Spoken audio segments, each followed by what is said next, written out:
আসসালামু আলাইকুম। এটা হচ্ছে গুয়াংজু সিটি, সেটা হচ্ছে চায়নার গুয়াংজু। মানে চায়না নিয়ে আমাদের একটা সবার যেটা হচ্ছে ভাষ্য বা সবার যেটা ধারণা সেটা হচ্ছে ওদের টেকনোলজি।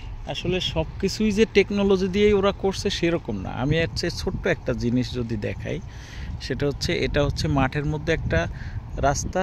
ওকে ফাইন, এই রাস্তার পাশে কতটুকু জায়গা যেটা হচ্ছে আমাদের মেজারমেন্টের 1 ফিট।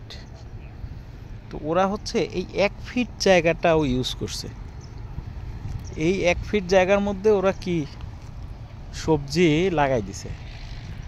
আর এই সবজিও এটা হচ্ছে শুধু এতটুকু জায়গা সেটা না, আমি যতটা দেখলাম সেটা হচ্ছে এইখান থেকে অনেক দূরে ওই ঘুরে আসলাম ওই দিক থেকে প্রত্যেকটা জায়গায় হচ্ছে এই জায়গাটুকু তারা ইউজ করছে। এটা হচ্ছে বিভিন্ন ধরনের হচ্ছে সবজি, এরপর হচ্ছে মরিচের গাছ লাগানো, সবজি, তারপর সবজি আর মরিচ এই দুইটাই তারা হচ্ছে গিয়ে এই ছোট জায়গাটুকু হচ্ছে তারা ইউজ করে তারা হচ্ছে গিয়ে ফসল ফলাচ্ছে, যেটা আমাদের দেশে আসলে অনেক জায়গা এরকম পড়ে আছে। নট পসিবল, এটা আমাদের জন্য মেবি পসিবল না, আমি জানি না।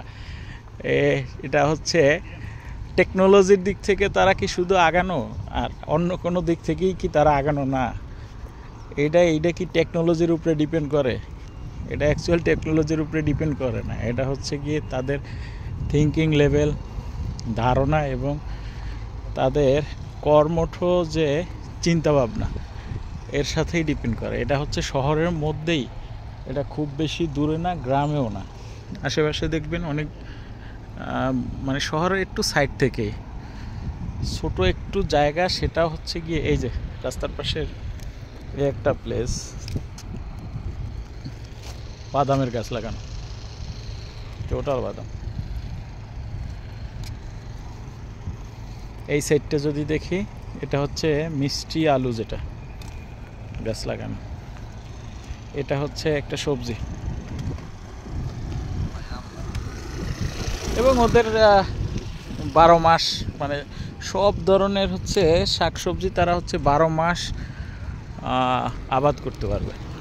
আমাদের মতো হচ্ছে বৈশাখ জ্যৈষ্ঠ আষাঢ় শ্রাবণ, আমাদের মতো এরকমের হচ্ছে তাদের কোনো হিসাব বা চিন্তা ভাবনাই নেই।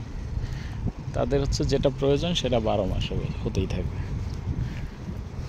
মিষ্টি আলু, এই দেশে মিষ্টি আলু মোটামুটি ভালো একটা চাহিদা। অনেক জায়গায় দেখলাম প্রচুর মিষ্টি আলু এবং বাদাম প্রচুর পরিমাণে চাষ করে তারা। ওকে, থ্যাংক ইউ সো মাচ।